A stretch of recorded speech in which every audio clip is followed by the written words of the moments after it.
राम राजा coaching classes में आप सभी लोगों का स्वागत है। आज हम आपको द्वितीय विभक्ति के जो आगे वाले सूत्र थे वो बता रहे हैं। ठीक है, तो अगला सूत्र है अपना अभिनिविश्य। अभी अभी क्या है? उपसर्ग। और नी क्या है? उपसर्ग। विष क्या है? धातु। ठीक है, तो इसमें क्या है? विष माने होता प्रेरणा। क्या है? प्रेरणा। जैसे हम कोई भी किसी को कार्य करने के लिए प्रेरित करते तो वही प्रेरणा। अभी धननी धनविष अभिनिवेशते अर्थात प्रेरित होकर जाना। क्या है इसका? प्रेरित होकर कोई व्यक्ति जिस स्थान पर जाता है उस स्थान की कर्म संज्ञा होगी। ठीक है, कर्मणि द्वितीया सूत्र अनुसार कर्म में द्वितीय विभक्ति का विधान होगा। क्या है इसमें? सह सन मार्गम अभिनिवेशते।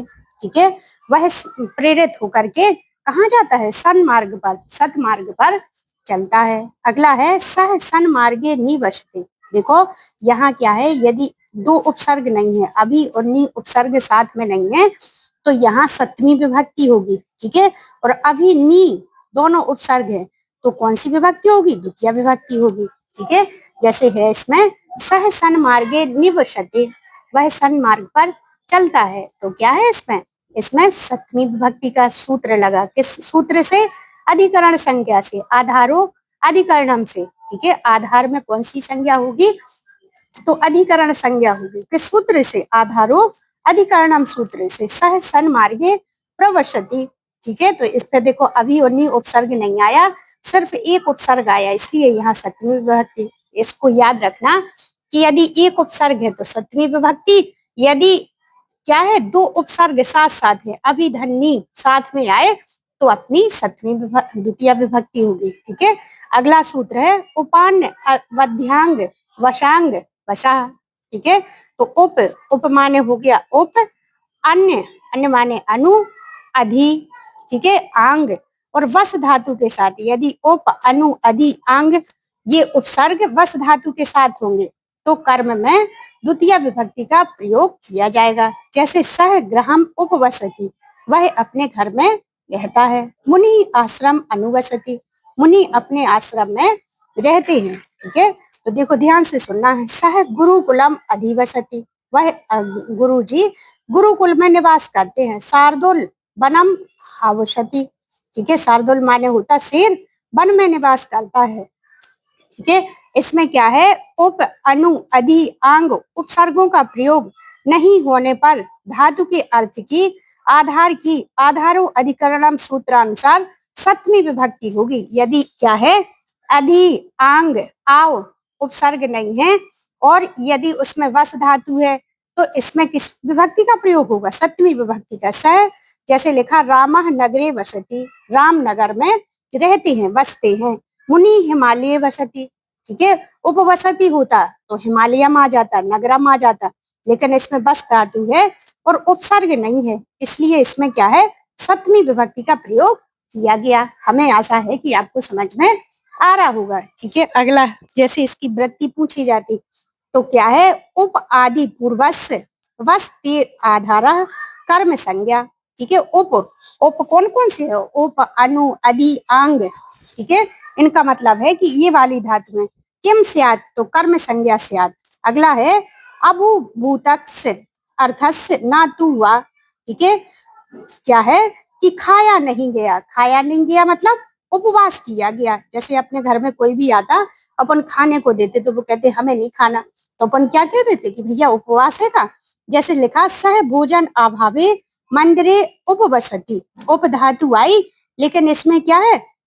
भोजन के अभाव में उपवसति के साथ भी हमारी सप्तमी विभक्ति का प्रयोग किया जाएगा। काय का प्रयोग किया जाएगा? सप्तमी विभक्ति का प्रयोग किया जाता है। जब कोई उपवास रहता तो हम उसका साथ देते हैं। इस प्रकार भी इसको याद कर लेना। ठीक है, जैसे लिखा उपवास करना अर्थ जानने पर जहां रहकर उपवास किया जाता उस स्थान में आधारो अधिकरणम सूत्रानुसार द्वितीय के स्थान पर सप्तमी विभक्ति का प्रयोग किया जाता। ठीक है, इसको आप जो वीडियो है, वीडियो को रोक करके आप बढ़िया अपने नोट्स भी बना सकते हैं। जब एक बार अच्छे से देखेंगे तो आपको लगेगा कि भैया बहुत अच्छा कंटेंट है ये। एक बार आप अच्छे से एक बार वीडियो देखें और बढ़िया लाइक सब्सक्राइब और शेयर करें ताकि सब लोग जुड़ सकें और हम आपके साथ लाइव आए ताकि हम आपको सारा सिलेबस वर्ग 1 और 2 का सारा सिलेबस करवा देंगे आपको इसी तरीके से। सह जैसे लिखा सह ग्रहम उपवसति, रहने के अर्थ में द्वितीय विभक्ति, सह ग्रहे वसति,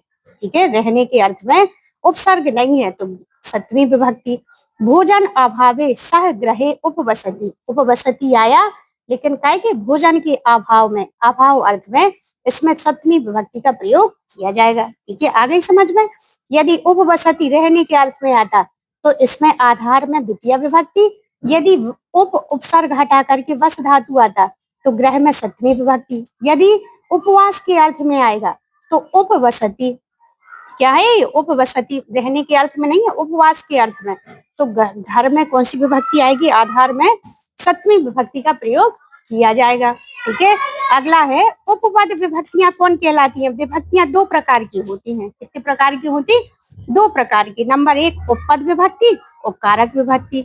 उपपद विभक्ति क्या कहलाती, विशेष पदों के कारण किसी विभक्ति का प्रयोग होना उपपद विभक्ति कहलाता है। और कारक विभक्ति, कारक चिन्हों एवं समान सूत्रों के कारण किसी विभक्ति का प्रयोग होना कारक विभक्ति कहलाता है, ठीक है। तो उपपद विभक्ति क्या है, पहला सूत्र है उभय सर्वतसो कार्याधिक उपरि आदेशु त्रिषु द्वितीय आम्रतादेशु ततो अन्यत्रापि दृश्यते।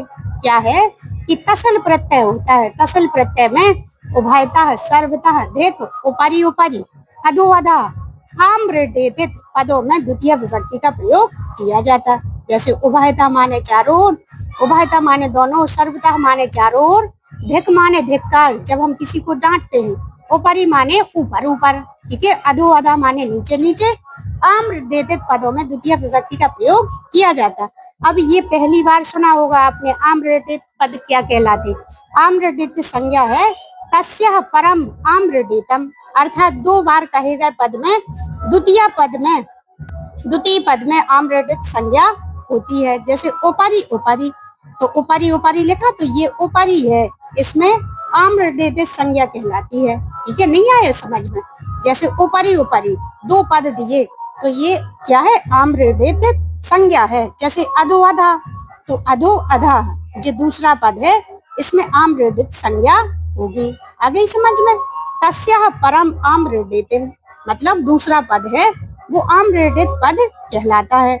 अगला सूत्र है अभितः परितः समया निक्साः, अभितः माने दोनों ओर, परितः माने चारों ओर, समया निक्सा माने होता निकट, हा माने दुख, प्रतियोगे की ओर द्वितीय विभक्ति का प्रयोग किया जाता है। क्या है, उपपद विभक्ति वाले वाक्यों का अनुवाद करते समय प्रश्न करना, जो उत्तर आए उसमें द्वितीय विभक्ति की लगती है। जैसे हमने लिखा कि नगर के दोनों ओर नदी है, तो किसके ओर नदी है, किसके दोनों ओर नदी है, तो नगर के, तो नगर में द्वितीय विभक्ति का प्रयोग किया जाएगा, आया समझ में।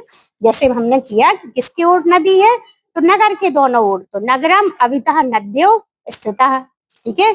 गांव के चारों ओर वृक्ष है, तो किसके चारों ओर वृक्ष है, गांव के, तो ग्रामम परितः वृक्षाः सन्ति, घर के समीप औषधालय है, ग्रहम समया निक्सा व औषधालयः अस्ति, ठीक है। ग्रह के क्या है, समीप में औषधालय, इसमें या तो आप समया का प्रयोग कर सकती है, निक्सा का हमने दोनों कर दिया, तो वह माने होता अथवा। निर्धन के प्रति दुख है, तो निर्धनम हा माने दुख, मैं मंदिर की ओर जाती हूँ, अहम मंदिरम प्रति गच्छामि, ठीक है। तो इसमें जो उपपद विभक्ति है अभितः परितः समया निक्सा हा प्रतियोगे, इनका प्रयोग करके हमने आपको बताया है, ठीक है। तो अगला है कि उपरि अधो अधा, ये दोनों है, उपरि उपरि है, अधो अधा है, तो द्वितीय विभक्ति का प्रयोग किया जाएगा। लेकिन क्या है कि सिर्फ उपरि और अधा आ गया तो षष्ठी विभक्ति का प्रयोग किया जाएगा। जैसे क्या है, के ऊपर, कर्ता ने कर्म को करण से संपादन के लिए, ठीक है, संबंध काके की, तो काय के ऊपर है, पुस्तक।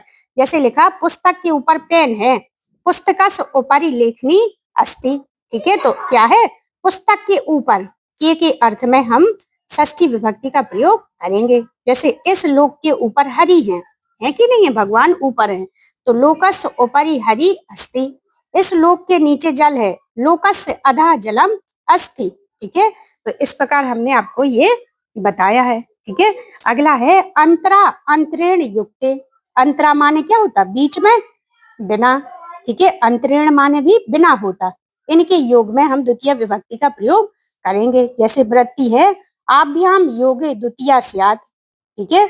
आभ्याम योगे द्वितीया स्यात्, तुम्हारे और मेरे बीच में हरि हैं, तो तुम्हारे तो आम आ गया, मेरे माने माम, अहम आवाम वयम माम, ठीक है। माम च अंतरा हरि अस्ति, किसके बीच में हरि है, हमारे और तुम्हारे बीच में हरि हैं, तो बीच में अंतरा का प्रयोग किया जाएगा। जैसे गंगा यमुना के बीच में प्रयागराज है, तो गंगाम यमुनाम च अंतरा प्रयागराज अस्ति। अंतरा माने बिना के अर्थ में किया जाता है। जैसे प्रयोजनम अंतरा मंदो अपि न प्रवर्ते, जो प्रयोजन के बिना, लाभ के बिना मंद व्यक्ति भी कोई कार्य नहीं करता। जब तक वो सोच नहीं लेता कि हमें कोई लाभ नहीं होगा, तब तक कोई व्यक्ति कार्य नहीं करता। प्रयोजनम अंतरा चाणक स्वप्ने अपि न स्मृति, प्रयोजन के बिना चाणक स्वप्न में भी याद नहीं करते, ठीक है। अंतरेण माने क्या होता, बिना। हरि के बिना सुख नहीं है, हरिम अंतरेण सुखम नास्ति, ठीक है। हरिम अंतरेण सुखम नास्ति, हरि के बिना सुख नहीं है।